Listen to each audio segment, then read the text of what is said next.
We are picking up our story of Jesus in Matthew's Gospel in Matthew chapter 28 and verses 14 and 15. Excuse me. We have noted how the guards that were at the tomb, as it were, play an important role in the narrative of Matthew's Gospel. What I mean by that is when we look at all the people that are involved in the resurrection of Jesus and that first Easter, the guards would not be people we would put to the top of the list in terms of importance. And yet they perform an important function within the narrative of Matthew.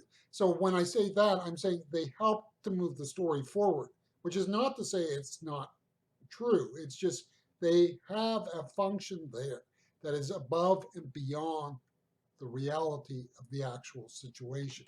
Matthew chapter 28 and verses 14 and 15. And if this should come to the governor's ears, we will win him over and keep you out of trouble. And they took the money and did as they had been instructed, and the story was widely spread among the Jews, and so too this day.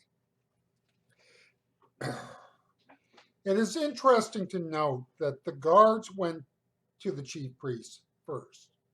Now, obviously, there's parts of the story were not really clear, as, for example, what type of troops these were. But it seems highly unusual that the Roman troops would go first to the religious leaders. The religious leaders did not want anything, of course, to happen at the tomb. The guards ultimately were appointed by Pilate and therefore it would seem should first report to him. It seems irregular for the guards to go to the religious leaders, but probably understand that the guards were in a major crisis point in their lives. Because in the Roman disciplinary system for troops, if you failed on night watch duty, and fell asleep, for example, you could be killed. So I think part of what we have to understand here is that the guards understood that they were in a real dilemma. They needed something to happen to help them out. And in that sense, they were probably extremely, extremely desperate. In that sense, if they had gone to Pilate first, it probably would not have gone very well for them. So they went to the religious leaders looking for some sort of solution to their problem. So in desperation, they were looking to the religious leaders for help. The religious leaders, in turn, were now in a desperate situation. Did they really think Jesus had been risen from the dead? I'm not sure if that was the case. I say that because the religious leaders did not want to believe that Jesus would, and I think more importantly that Jesus could. You have to kind of look at it this way, that the one thing the religious leaders did not want to do is believe in Jesus. And that starting point meant that as a group, now obviously we know from the book of Acts, some of the leadership of Judaism would come to faith. How much?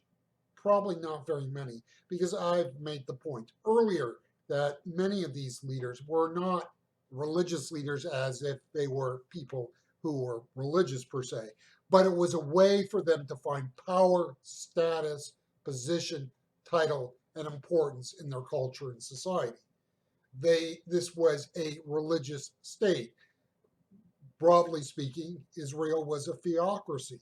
How do you gain power? Well, you don't gain it by going through normal politics as such. I mean, in that sense, a poor analogy in some ways, but think of a country like Iran as we write and talk right now. I mean, if you want power, position, and title, you're not going to find it in normal political means in Iran. You have to go through the religious structures in a way to gain them. And I think the religious leaders were now in a conundrum. Did they believe that Jesus was risen from the dead? Probably not. They did not want to believe in Jesus being raised from the dead. So the religious leaders were now forced to turn to the pagan Roman guards for help. They would take care of Pilate for them and would give them money for their troubles. The guards would only have to claim that the disciples had stolen the body of Jesus. We understand that people can provide all sorts of alternative explanations for what happened. In an earlier reading, we listed some of the standard alternatives to the claims of the church that Jesus rose from the dead. Understand that in all areas of life, people can always find an alternative answer to what happened. We will never get away from that.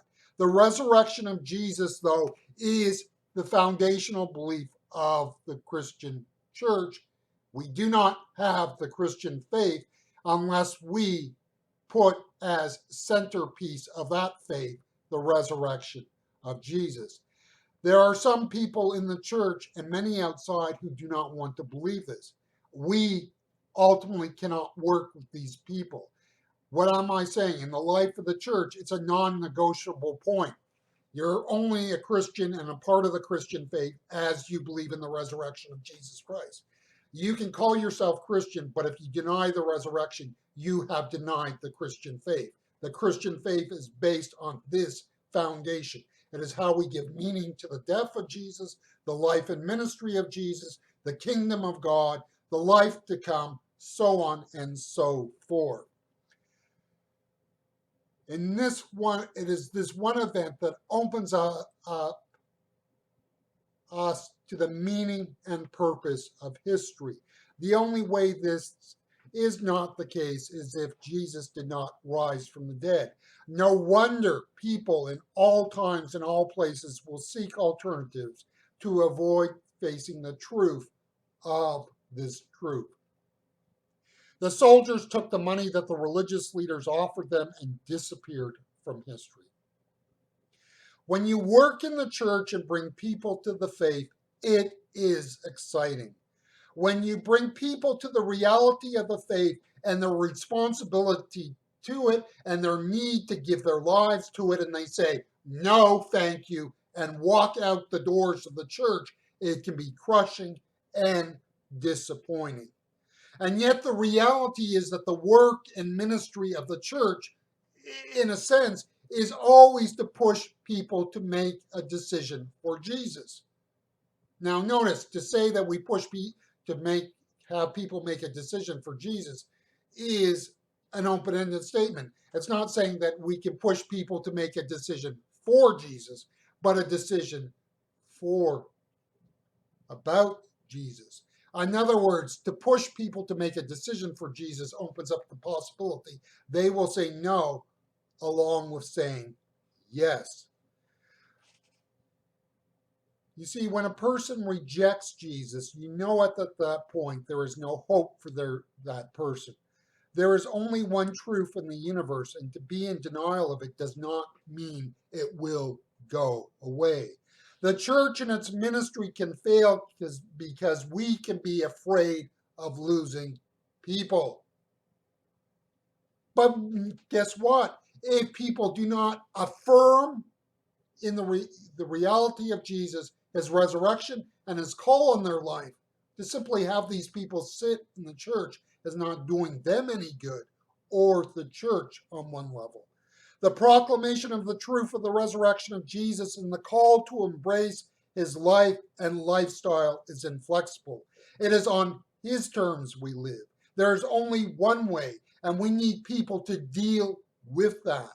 If people leave the church because of that, it is tragic, but far better than leaving them in the church with the idea that they can live the Christian faith on their own terms and conditions.